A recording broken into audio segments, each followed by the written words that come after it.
Ya, pemirsa masih bersama kami di Hidup Sehat. Tadi Prof ada pertanyaan yang belum terjawab. Sering kembung itu adalah gejala kanker usus. Fakta atau mitos? Itu mitos. Mitos. Ya. Karena begini, kalau kita bicara soal kembung, keluhan kembung itu biasanya itu berhubungan dengan masalah saluran pencernaan atas. Ya, jadi misalnya dari lambung, ya. Kemudian tadi misalnya ada gangguan asam lambung yang berlebih-lebihan, ya begah itu lebih ke atas. Tapi begini, sebenarnya pada pasien-pasien yang memang kanker usus besarnya situ sudah sampai menyumbat, ada itu beberapa pasien itu sampai menyumbat, ya itu akhirnya juga menimbulkan kembung. Tapi tentu sudah udah advance lah istilahnya.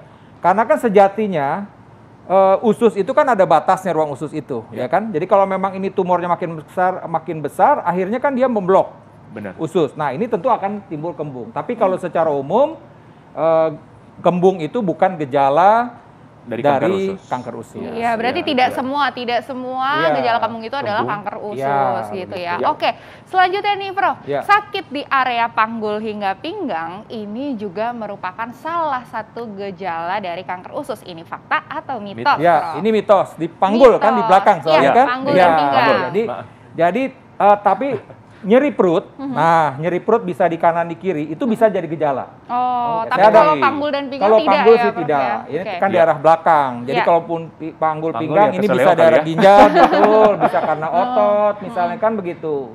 Nah, cuman memang kadang-kadang saya kalau pasien tanya itu kita mesti pastiin, dok saya sakitnya di pinggang, maksudnya itu ternyata maksud dia itu masih di bagian perut juga gitu loh. Jadi bisa saja ini mungkin di daerah perut kanan bawah atau di kiri bawah. Nah, saya sampaikan nih, pernah ada satu kasus waktu itu, pasien itu di kanan bawah. Oke, kan curiganya seperti apendisitis. Ya kan atau begitu. Usus buntu. Nah, buntu. Tapi memang waktu itu dokter melakukan pemeriksaan, oh kok kayaknya ada sesuatu juga di sini tumor. Akhirnya ya udah dipastiin dulu, dilakukanlah pemeriksaan CT scan. Oh, ternyata ada massa. Nah, akhirnya dilakukan teropong, ternyata ada tumor. Ya udah, ternyata gejala di perut kanan atas itu, di perut kanan bawah itu bukan karena appendix, tapi memang ada tumor di usus besar itu tadi.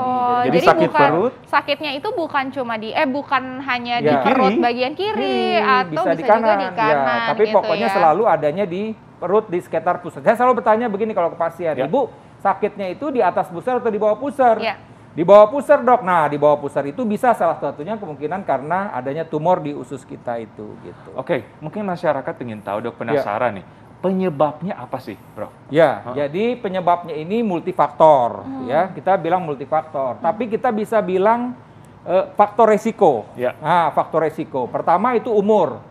Jadi untuk pasien-pasien umur di atas 60 tahun itu resiko untuk terjadinya kanker.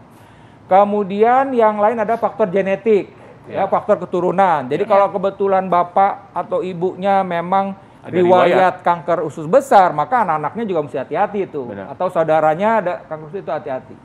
Kemudian memang ada riwayat polip sebelumnya. Jadi familial polyposis misalnya, ya. Atau ada riwayat kanker usus karena bisa saja pasien itu kanker usus bisa kambuh lagi. Ya, ada beberapa pasien-pasien sudah dioperasi, nggak jaga makan, akhirnya dia kambuh lagi. Kemudian tadi gaya hidup. Nah, gaya hidup misalnya, mohon maaf ini, merokok, minum alkohol, itu juga faktor risiko untuk terjadinya kanker usus besar. Kemudian obesitas. Nah, dan kurang gerak. Itu juga salah satu juga faktor risiko. Jadi mesti olahraga. Dan makan. Jadi makan yang terlalu banyak, lemak yang berlebih-lebihan, daging merah yang berlebihan, dan kurang makan sayur. Kurang makan sayur juga ya, betul. Nah, Prof, ini terkait obesitas, ini biasanya nih ya, perempuan gitu ya Prof ya, itu biasanya kadang-kadang takut banget yang namanya obesitas Prof. Betul. Nah, zaman sekarang itu banyak banget obat diet beredaran di pasaran. Apakah itu juga berpengaruh nih Prof terhadap kejadian kanker usus? Ya, kalau gini, pertama kita memang tadi saya bilang obesitas bisa menjadi faktor risiko. Oleh karena itu kita harus bagaimana kita bisa menjaga berat badan kita ini, ya kan?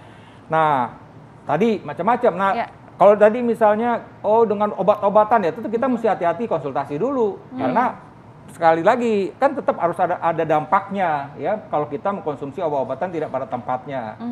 Tujuannya sih betul untuk mengurangi mengontrol berat badan kita. Ya tadi takut cancer, tapi caranya juga mesti benar gitu. Kan kita tahu kalau minum obat sembarangan pun nanti kan akan membawa dampak baik liver, bau ginjal gitu loh. Iya, itu jadi menjadi perhatian juga buat masyarakat menurut saya. Oke, Prof. Ini kan kalau laki-laki sering sembelit tuh. Ya. Kalau minum 4 pencahar gimana, Prof? Salah satu cuma pemicu laki-laki, perempuan juga, Prof. Perempuan juga. Itu gimana, Prof? Jadi tadi udah diomong ini, saya mesti sampaikan juga ya, tadi kan gejala nih kita belum detail nih. Sembelit, ya sembelit itu sebenarnya juga salah satu gejala dari kanker usus besar. Oke. Jadi oleh karena sembelit itu yang kayak gimana nih, jadi pertanyaan ya kan? Iya, langsung pertanyaan. Jadi ada lagi ikuti-ikutannya. Jadi pertama konstipasi atau sembelit. Nah, kemudian diikuti dengan berat badan yang turun. Berat badan yang turun. Ya, Prof, ya, diikuti ya. Kemudian juga ada pucet. Karena HB-nya turun. Benar. Nah, biasanya kita dilakukan pemeriksaan feses, kemudian kita lihat ada darah samarnya enggak itu, misalnya begitu ya. Sebaliknya juga diare kronik itu juga diare kronik itu maksudnya mencret lebih dari 2 minggu itu juga bisa menjadi gejala dari kanker usus besar. Termasuk BAB berdarah tadi ya? Nah, BAB berdarah sudah jelas. BAB berdarah itu faktor utamanya itu keseringan memang pasien datang kepada saya itu karena diare BAB-nya berdarah plus diare kronik biasanya begitu. Tapi yang menonjol memang berat badan turun tanpa sebab. Jadi pasien itu kok kelihatan kurus, tapi ini juga ada gangguan diare kronik. Itu biasanya kalau saya itu udah Bu, ini nggak bisa lagi, mesti diteropong. Nah, kita mesti Prof, pastikan. tadi kan Prof bilang nih diare kronik lebih dari 2 minggu, itu juga bisa adalah gejalanya. Tapi kalau diarenya dibuat-buat nih Prof gitu ya, diminum obat pencahar supaya keluar semua makanannya diarenya. Jadi tadi sekalian nyambung tadi ya. Iya, betul. Konstipasi boleh nggak minum obat pencahar? Nah, obat pencahar kita mesti hati-hati. Jadi pilihan. Jadi gini. Kenapa orang itu konstipasi? Ya pertama adalah tadi dia kurang makan sayur, ya kan? Kemudian sering mengkonsumsi lemak-lemak atau daging-daging merah. Kemudian juga kurang minum dan kurang bergerak. Jadi dasarnya ketika dia konstipasi dia juga sudah mempunyai resiko untuk kanker usus besar. Jadi pencahar itu penting, boleh. Tapi yang penting adalah tadi gaya hidup tadi, mesti konsumsi sayurnya ditingkatkan, minumnya ditingkatkan, kemudian juga olahraganya, aktivitasnya begitu. Tadi, pilihan tadi pencahar ya, saya menganjurkan lebih baik yang sifatnya hanya untuk melunak feses, itu lebih aman dibandingkan yang sifatnya untuk merangsang usus kita untuk bekerja. Itu sebaiknya dihindarin gitu. Berarti jadi pilihannya begitu. Berarti pencahar bisa atau boleh, tapi ada batasnya. Ya, betul. Itu batasnya berapa banyak? Setiap hari atau seminggu sekali atau seminggu 2 kali? Prinsipnya begini, buang air besar yang ideal itu adalah 3 kali seminggu. Jadi kalau udah 2 kali seminggu atau sekali seminggu itu tidak normal. Prinsipnya adalah kita berusaha untuk mengeluarkan. Ya saya pun juga sebagai dokter, kalau pasien, wah dok saya belum bisa, tetap kita berikan pencahar mau nggak mau sampai buang air besarnya normal. Jadi paling tidak sampai buang air besarnya bisa 2 kali, 2 hari sekali. Nah, 2 hari sekali, itu kan berarti dia 3 kali seminggu, kira-kira begitu. Sampai kita mencapai seperti itu, tapi tentu tadi itu apa yang menjadi faktor kenapa dia buang air besarnya susah, harus kita obati juga, dia, gaya hidup. Jadi jangan panik. Ya. Dan satu lagi faktor stres juga. Faktor stres juga. Kadang-kadang kalau saya mau ujian, mau apa gitu ya, malah jadi diare. Karena begini sejatinya, nanti kalau orang depresi itu sedih, itu ususnya juga jadi males buang air besar, gitu loh. Jadi kalau 2 hari belum BAB, jangan juga panik. Ya, betul. Gitu. Kadang-kadang sehari aja, wah hari ini aku nggak BAB. Iya, hari ini belum BAB langsung minum pencahar, jangan dulu. Benar, karena tambah panik, tambah susah, tambah panik bisa juga tambah jadi sedih, tambah susah, tambah sedih kok nggak bisa BAB, tambah nggak bisa BAB. Aduh, jadi gitu sebuah lingkaran ya. Satu lagi Prof, yang kalau sekarang kan lagi top tuh minuman fiber dan sebagainya. Itu gimana Prof? Apakah menyehatkan atau mencetus minuman fiber itu kan memang sebenarnya menggantikan serat kita, gitu loh. Jadi menggantikan serat kita. Kalau saya rasa kalau untuk sementara silakan, itu menjadi alternatif. Tapi untuk jangka panjang sebaiknya yang alami sajalah. Ya kan, kesianlah tukang buah biar kebagian juga dia kan. Betul nggak? Iya dong, iya kan. Biar kita beli itu buahnya, ya kan, manggahnya, ya kan, pepayanya, melonnya, di jus, atau kita langsung makan juga bisa. Dan itu bisa jadi alternatif juga untuk mengurangi berat badan. Jadi kalau lapar, nggak usah cari penganan yang banyak tinggi kalorinya, lebih baik kita pilih buah-buah tadi. Iya, menyehatkan pilih usus buah-buahan, lebih sehat juga, kaya akan serat, mengenyangkan juga gitu betul. Ya. Banyak sekali keuntungannya. Nah, selanjutnya nih Prof, ini apabila kita misalnya sudah terdiagnosa gitu ya, kanker usus gitu ya, sebaiknya kita tidak melakukan pengobatan alternatif karena bisa memperburuk. Ini fakta atau mitos? Mitos. Oh, kok aku ya? Gimana, Prof? Jadi tadi pertanyaannya pengobatan alternatif. Ya, tidak kan ya. Nah, itu fakta. Fakta. Nah, kenapa saya bilang gini? Fakta maksudnya. Iya. Tegas dulu. Makanya kita hadirkan Prof di sini ya kan. Karena begini, saya sampaikan, kita ketika seseorang itu terdiagnosis kanker, namanya juga kanker. Kanker itu menunjukkan suatu pertumbuhan yang cepat. Masif, iya. Masif.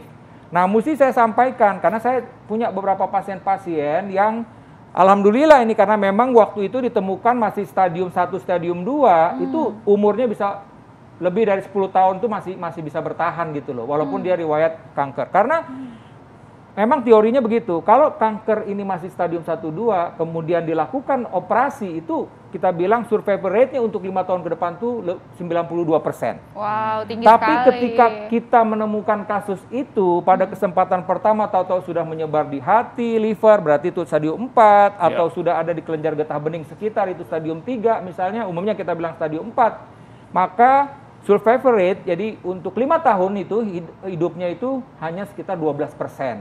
Nah, itu yang harus menjadi perhatian. Jadi terus terang saja, ini tentu saya sebagai dokter, dalam hal ini dari sudut medis, as soon as possible lah.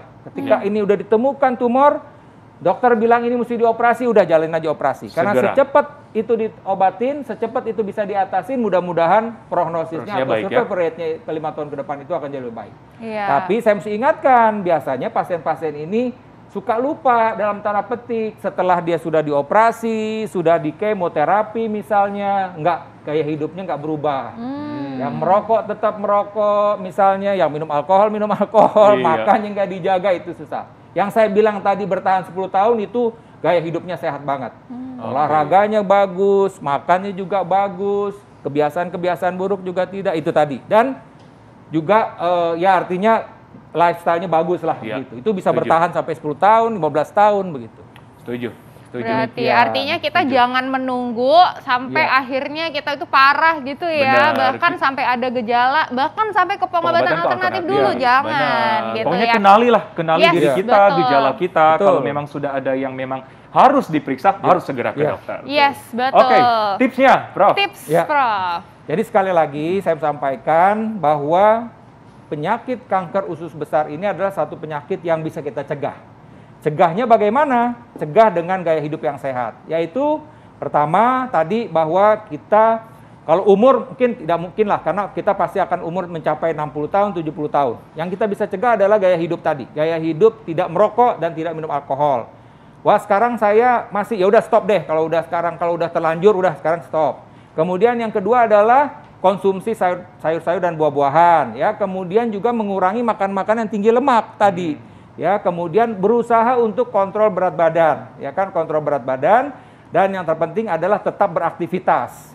Nah, apabila memang misalnya ada keluhan-keluhan tadi, segera berobat ke dokter, dan kalau memang ini sudah dokter bilang indikasi untuk dilakukan kolonoskopi, teropong, ya udah kita lakukan teropong saja, setuju saja untuk diteropong, untuk dipastikan apakah ada tumor kah atau ada polip kah di sepanjang usus kita. Nah, kalau kebetulan kita punya orang tua yang memang ada riwayat kanker usus besar, biasanya memang di atas 5 tahun itu, 50 tahun dianjurkan untuk melakukan screening ya dengan kolonoskopi untuk dipastikan apakah kita aman atau tidak, apakah kita ada tumor atau polip atau tidak di usus kita. Demikian nih hal penting buat masyarakat sekalian. Baik, Prof. Sangat jelas. Terima kasih, Prof. Terima kasih banyak, Prof. Sangat jelas ya. Berarti nih pemirsa, jangan jangan abaikan dan juga jangan remehkan sedikit pun gejala yang ada di usus Anda gitu ya. Sayangi usus Anda, selalu lakukan gaya hidup sehat gitu ya, olahraga. Makan makanan tinggi serat tapi bukan yang yang banyak sifatnya banyak lemak juga gitu ya. Langsung juga makan sayur-sayuran, buah-buahan gitu ya. Setuju banget. Pokoknya lifestyle yang bagus. Yes. Nah, Selanjutnya, Alin sangat menarik nih. Kita akan bahas mengenai kebohongan. Orang suka bohong. Orang suka bohong, nanti ujung-ujungnya sampai menipu. Aduh, itu sebenarnya ada gangguan nggak ya? Apakah itu gangguan kejiwaan ya? Yes. Sesaat lagi, tetap di Hidup Sehat.